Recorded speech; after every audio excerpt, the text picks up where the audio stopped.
तपाईले आशीले हानेको, ढुङ्गाले हानेको, नाक काटेको, घाँटी मुरिएको खाली भोट लिनको निम्ति मात्रै जन्मेको हो कि पावरमा बस्नलाई मात्रै जन्मेको हो कि सेवा गर्नको निम्ति पनि उसको पेटमा बच्चा पनि छ नवराजको भन्ने खालको अलिकति रुमर आयो। केटी पनि केटाको घरमा आएको प्रुफ छँदैछ। केटा पनि केटीको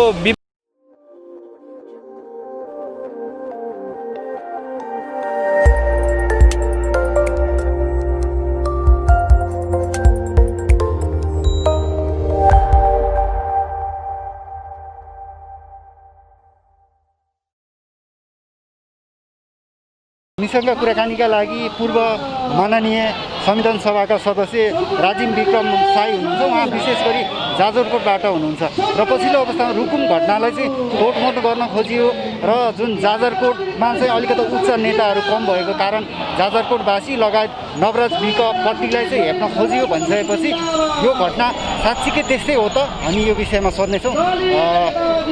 माननीयज्यू, यहाँलाई स्वागत छ। धन्यवाद भाइ। म यहाँ तपाईँको माझमा आएको छु। यो सङ्घीय गणतन्त्रको स्पिरिटमा र सङ्घीय गणतन्त्र हाम्रो संविधानको स्पिरिटमा न्याय हुनुपर्छ। 21औं शताब्दीमा चाहिँ मान्छेहरू चन्द्रमामा पुगिसकेका छ, तर यस्तो सामाजिक घटनाहरू हुँदाखेरि चाहिँ न्याय नपाउनु र अलिकता मुद्दालाई चाहिँ घुमाउनेतिर लाग्यो भने चाहिँ यसले गणतन्त्रलाई नै खतरामा राख्छ र यो संविधानको स्पिरिटको विपरीतमा अहिले सरकार विभिन्न यो 2-3 वर्षको निर्मला हत्याकाण्डदेखि विभिन्न काण्डहरूमा तपाईँले देख्नुभयो भने सरकारमा बस्नु भइराखेको छ, तर न्याय पाउनु जनताले न्याय पाइराखेको छैन। चाहे त्यो निर्मला हत्याकाण्डको विषयमा बोल्नु पर्यो भने पनि अहिले जाजरकोटमा यही मेरो 5 जना युवा भाइहरू, दलित भाइहरू मर्दाखेरि अथवा एकजना रुकुमकै हाम्रो भेगतिर न्याय पाउनलाई असाध्यै गाह्रो छ। यस्तै अहिलेसम्म पनि युद्ध स्टाइलमै राजनीति हुन्छ र अहिले अब मैले राजनीतिकरण गर्न खोजे होइन। अब जुन किसिमको स्टेटमेन्ट आइराखेको छ, हिजो भर्खर एउटा छानबिन समितिको एउटा स्टेटमेन्ट आएको छ कि त्यो स्टेटमेन्टमा चाहिँ के भनिराखेको छ भनेदेखि मान्छेहरूलाई चाहिँ दायाँ बायाँ अगाडिबाट लखट्दाखेरि चाहिँ भेरीमा हाम फाल्दाखेरि चाहिँ यो मृत्यु भएको भनेर भन्या छ। पहिला प्रथम लखट्ने कारण के हो त? नम्बर 1, लखट्न त लखट्यो र अहिले पोस्टमार्टम जाजरकोटबाट अस्ति भर्खर पोस्टमार्टम के आएको छ भनेदेखि जुन मृतकहरूको चाहिँ जुन 6 जना मारिएको छ उनीहरूको लासको अवस्था हेर्नुभयो भने चाहिँ तपाईँले आशीले हानेको, ढुङ्गाले हानेको, नाक काटेको, घाँटी मुरिएको, त्यसैले र खोलामा भेटाएपछि केही गरेर खोलामा डाइभ हानेर मरेको थियो भने चाहिँ पेटमा पानी आउँछ। यो त साइन्टिफिक पोस्टमार्टमले नै बोल्छ। त्यसैले हिजो कुन किसिमले यो छानबिन समितिको रिपोर्ट आएको हो र मलाई अलिकता आपत्ति छ। महान्यायाधिवक्ताले अस्ति एउटा वक्तव्य दिएको छ अरे, यो सोसल मिडिया र यो न्युजमा जे न्युज आएको छ त्यो रिपोर्टिङभन्दा अलिक फरक पृष्ठभूमि छ भनेर उहाँले चाहिँ सरकार तर्फबाट उहाँले चाहिँ अटर्नी जनरलको अफिसले चाहिँ न्याय दिनुपर्ने हो, तर रिपोर्ट छानबिन समितिको रिपोर्ट आएको छैन र त्यो स्टेटमेन्ट आउँदाखेरि चाहिँ यो अलिकता यसमा पनि प्रश्न चिन्ह उठेको छ। हामी चाहिँ चाहन्छौँ सरकारमा बसेपछि चाहिँ न्याय दिनुपर्छ, जनताले न्याय पाउनुपर्छ। सरकारको पद मात्रै ठुलो कुरा होइन, देशलाई यो गणतन्त्रलाई स्थायित्व दिनको निम्ति न्याय नै सबैभन्दा ठुलो हो। न्याय दिने निकाय पनि अलग्गै छ। यो अङ्ग्रेजीमा एउटा उखान हुन्छ, यु क्यानट बी जज एन्ड जुरी एन्ड प्रोसिक्युटर। सबै तिनैवटा सरकार बन्न सक्दैन। घटना घटेको छ। अहिले म खुसी लागेको छु, एक पात्रमा म खुसी लागेको छु। अहिले संसदीय समितिले अस्ति सभामुखले चाहिँ एउटा संसदीय समितिबाट छानबिन समिति बन्ने छ भनेर मेरो आशा छ। त्यो छानबिन समिति सर्वदलीय हुन्छ भनिकन र यो सङ्घीय गणतन्त्र र विभिन्न जातीयको स्पिरिटमै त्यो छानबिन समिति बन्छ र छिट्टो यो भाइहरूको यो भर्खर उनीहरूको लाइफ सुरु हुँदै थियो। उनीहरूको गलत भनेको एउटा भनौँ न एउटा माया र लभ गर्नमा मात्रै गलत थियो, अरूमा त उसको केही गलत थिएन। जिन्दगी सुरुवात हुँदै थियो लाइफ सुरुवातमै अहिले नेपालमा चाहिँ life has become too cheap. लाइफको मूल्य भनेको धेरै अहिले विदेशतिर तपाईँ जुनसुकै कन्ट्रीमा पनि मान्छे मर्यो भने चाहिँ त्यसको धेरै छानबिन हुन्छ, त्यसको धेरै चर्चा हुन्छ, तर दिनदिनै यस्तो घटनाहरू भइराखेको छ। तर सरकारले यसमा ध्यान पनि नदिएको, न्यायाधिवक्ताहरूको पनि यस्तो स्टेटमेन्ट आउने, न्याय दिने निकायहरू पनि अलिकता सुतिराखेको। त्यसैले हामी अहिले म यहाँ किन उभिएको छु, पहिलादेखि नै उभिराखेको छु। म पनि जाजरकोटमा केही राहत हाम्रो प्रदेशको मुख्यमन्त्रीलाई हस्तान्तरण गर्न गएको थिएँ। मेरो जिल्लामा थिएँ, जुन दिन यो घटना घटेको थियो त्यही दिनमा म फर्केको छु। त्यहाँ अहिले जाजरकोटको सम्बन्धमा के भन्न चाहन्छु भनेदेखि त्यहाँ मान्छेहरू अलिकता निराश छ। अहिले हिजोसम्म एउटा आन्दोलन नेभी सङ्घको साथीहरूले जारी गरिराखेको थियो, किनभने प्रेसर गर्नको निम्ति, हुलदङ्गा गर्नको निम्ति होइन, राजनीति गर्नको निम्ति होइन। तर राजनीति पनि यही यस्तैमा त हुन्छ नि। न्याय नपाउँदाखेरि राजनीतिकर्मीले नबोले भने अहिले अरू कुन बेलामा बोल्ने त हाम्रो जनताको। र म के भन्न पनि चाहन्छु भनेदेखि जाजरकोटबाट 9वटा सभासदहरू छ नेकपाबाट। एउटा राष्ट्रिय सभाको सभासद बाहेक अरूको कडा स्टेटमेन्टै आएको छैन। हाम्रो बाटोको हेर्दाखेरि पनि मध्य पहाडी माग बाटो रिम्ना, अब त्यो तपाईँ त्यहाँ भौगोल बुझ्नुपर्छ, रिम्ना पारीबाट आउनु पर्ने थियो, रिम्ना पारीबाट पुरै रुकुम भएर चौरजारीबाट मात्रै क्रस गरेको छ। तर त्यो बेलामा पनि हाम्रो सभासदहरू, हाम्रो यो नेकपाको अथवा त्यो बेलामाको माओवादीको सभासद चुकेको छ। अहिले पनि घटना हाम्रो जाजरकोटेहरू मरेको छ, भाइहरू मरेको छ र हाम्रो सभासदहरू मौन छ। यो कुरा खालि भोट लिनको निम्ति मात्रै जन्मेको हो कि पावरमा बस्नलाई मात्रै जन्मेको हो कि सेवा गर्नको निम्ति पनि जन्मेको हो? त्यसैले म यो प्रश्न सोध्न चाहन्छु जाजरकोटको 9वटा सभासदलाई। 9वटा मध्येमा मैले अघि भने एउटा भैरव सुन्दर श्रेष्ठ माननीयज्यूले चाहिँ अलिकता राम्रो कडा बोलिरहनु भएको छु, त्यसको लागि धन्यवाद। 21औं शताब्दीमा न्याय पाउनुपर्छ। न्याय पाउन सकेन भने देशको के उचित हुन्छ? त्यसैले त्यही भने अलिकता ठुलै व्यक्तिहरूको चाहिँ अलिकति चलखेल छ भन्ने खालको कुराहरू आछन्। कस्ता व्यक्तिहरू छन् यसमा?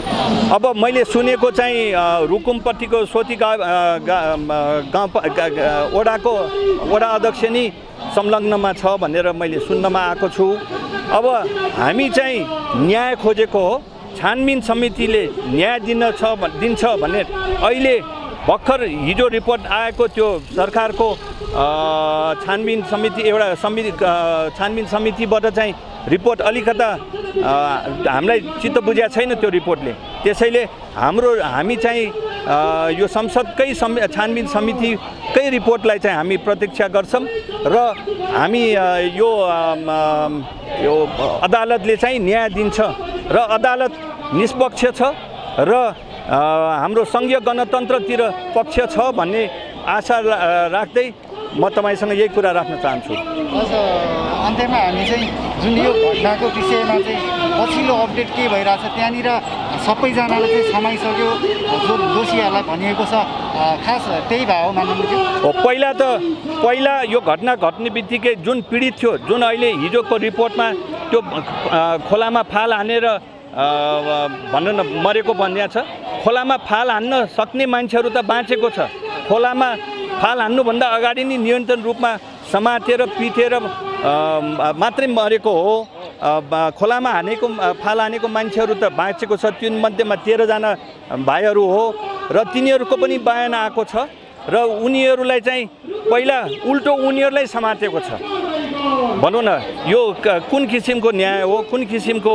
अनि पहिला पनि तपाईँले यो घटनाक्रममा हेर्नुभयो भने यसको कहानी कहाँबाट सुरु हुन्छ भनेदेखि 1 वर्ष अगाडि एउटा गेमको सिलसिलामा यो दुईजनाको भेटघाट भएको र उनीहरूको लभ चलेको र केटा र केटीको, र केटी पनि केटाको घरमा आएको प्रुफ छँदैछ, केटा पनि केटीको विभिन्न समयमा आएको घरमा गएको थाहा पाउँछ र लास्ट घर जाँदाखेरि चाहिँ केटीको पक्षले चाहिँ अलिकता दबाब दिएर तिमी अहिले फर्किनु हुँदैन भनेर पुलिसमा पनि एउटा सम्झौता गरेको तपाईँलाई प्रष्ट त्यो सबै प्रमाण पनि छ।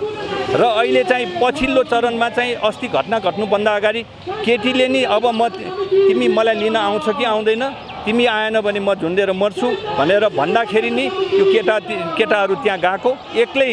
उसको गलत भनेको गल्ती म भन्दिनँ, ऊ पनि अलिकता डर भयो होला। जुन पहिला जानुभन्दा एक्लै जाँदाखेरि उसलाई चाहिँ रिस्क थियो, त्यसैले अलिकता साथीहरूलाई लिएर गयो होला। उसको त्यो साथीहरूलाई दुलै लिन गयो, यो त जन्ती गएको जस्तै त भयो नि। जन्ती जानमा के गलत छ? पछिल्लो अवस्थामा अब जुन घटनालाई चाहिँ प्रहरीले सुसरूमा अनुसन्धानमा लिइरहेका छन् र केही समय अगाडि चाहिँ अलिकता यो एक खालको अलिकता रुमर खालको कुराहरू जुन सुषमा मल्ललाई अहिले चाहिँ सबैले दोष देखाइरहेका छन्, उसको पेटमा बच्चा पनि छ नटराजको भन्ने खालको अलिकति रुमर आइरहेका थियो। यो चाहिँ अब त्यो चाहिँ म भेरिफाई गर्न सक्दिनँ, किनभने मलाई त त्यो कुरा थाहा छैन। किनभने साँच्चीकै पेटमा बच्चा छ कि छैन भन्ने म चाहिँ अब यो बाहिर आएको छ, प्रमाण नआएसम्म म बोल्न चाहदिनँ यसमा। तर उनीहरूको लभ चलेकै छ, फोटोहरू फेसबुक सामाजिक सञ्जालमा पनि आइराखेको छ। र संक्षिप्तमा म के भन्न चाहन्छु भनेदेखि 21औं शताब्दीमा न्याय सङ्घीय गणतन्त्रमा न्याय पाउने कि नपाउने जनताले, भोलि आज दलित भयो, भोलि अरू पनि जातको हुनसक्छ, भनौँ न उसको अपराध भनेको के थियो त्यहाँ। र अहिले यो बङ्गाउन खोज्ने कोरोनामा त हामी पनि घुमिराखेका छौँ नि, एउटा ओडाबाट अर्को ओडामा गइराखेका छौँ, अहिले हामी बसिराखेका छौँ। तर यो ओडाले जम्मत गरेर हामीलाई त आक्रमण गर्न त आउँदैन नि। त्यसैले यो किसिमको एक्सक्युज भनेको, यो किसिमको भनौँ न बाना बनाउनु भनेको चाहिँ यो एकदम केराकेटी किसिमको बाना भयो। र 60 लाख दलित समुदायहरू आक्रोशमा छ। नेकपा माओवादीले हिजो धेरै दलित दाजुभाइहरूलाई नि भनौँ न लिएर उनीहरूको आन्दोलन चलायो। तर आज 4जना दलित भाइलाई यस्तो घटना हुँदाखेरि चाहिँ अलिकता ढाकछोप गर्नलाई चाहिँ अलिकता सुहाएन जस्तो लाग्छ। र अब त्यो गिल्टी फिलिङ त आफैमा हुनुपर्छ जस्तो लाग्छ। पक्कै पनि एकदम अन्त्यमा छौँ, एकदम सर्टकटमा सोध्छु। जुन त्यहाँनिर चाहिँ प्रहरी प्रमुख चाहिँ त्यहाँबाट चाहिँ जुन सरुवा गरियो भन्ने खालको कुराहरू आइरहेका छन्, त्यो सत्य हो? अहिले कुन रुकुमको प्रहरी प्रमुख अब त्यो चाहिँ म पनि यहीँ भएको भएर मलाई त्यो घटनास्थलको त्यो बारेमा त मलाई थाहा छैन। तर नेपालमा यो गणतन्त्र सफल नहुने कारण पनि पार्टी पदमा र पार्टीमा आउने बित्तिकै प्रशासन फेर्ने, आफ्नो मात्रै मान्छे ल्याउने, यो यसले अब जुनसुकै मन्त्रालय, जुनसुकै प्रहरी प्रशासन कार्यालयमा सिडिओ पनि आफ्नो लिएर आउने, यसले गर्दाखेरि जनताले न्याय पाउँदैन। भनौँ न स्वतन्त्र रूपले यो 21औं शताब्दीमा जनताले गणतन्त्र भनौँ न रमाउन पाउँदैन। त्यसैले अब हाम्रो राजनीति गर्ने कर्मीहरूले पनि सोच्न पर्यो, किनभने अहिले जनता धेरै निराश छ राजनीतिक कर्मीहरूसँग। विभिन्न घटना भ्रष्टाचार घट्दै जाने, तर भनौँ न जनता अब न्याय दिन नपाउन सकेको भएर धेरै निराश छ। राजनीतिक कर्मीहरूले पनि यो सोच्नुपर्ने अवस्था आयो। त्यहाँको सिडिओ साहबले गर्नुभएको काम र त्यहाँको प्रहरी प्रमुख जाजरकोटको प्रहरी प्रमुखले गर्नुभएको कामलाई चाहिँ कसरी हेर्नुहुन्छ? अहिलेसम्म अब यो घटना इन्भेस्टिगेसन चाहिँ रुकुमबाट भएको भनेर आएको छ। जाजरकोटमा चाहिँ पोस्टमोर्टम मात्रै भएको हो, 4 जनाको पोस्टमोर्टम भएको। त्यसैले पोस्टमोर्टमले स्पष्ट रूपमा देखाएको छ कि जो मान्छेहरू बितेको छ उसलाई चाहिँ हत्या गरेकै भनेर स्थापित भइसकेको छ। उनीहरूको लासको गति देखेर अब आँसीले हानेको, लट्ठीले हानेको, ढुङ्गाले हानेको भनौँ न, अब तपाईँले पनि त्यो लासहरू त देखिरहनु भएको छ। हस्, धेरै धेरै धन्यवाद।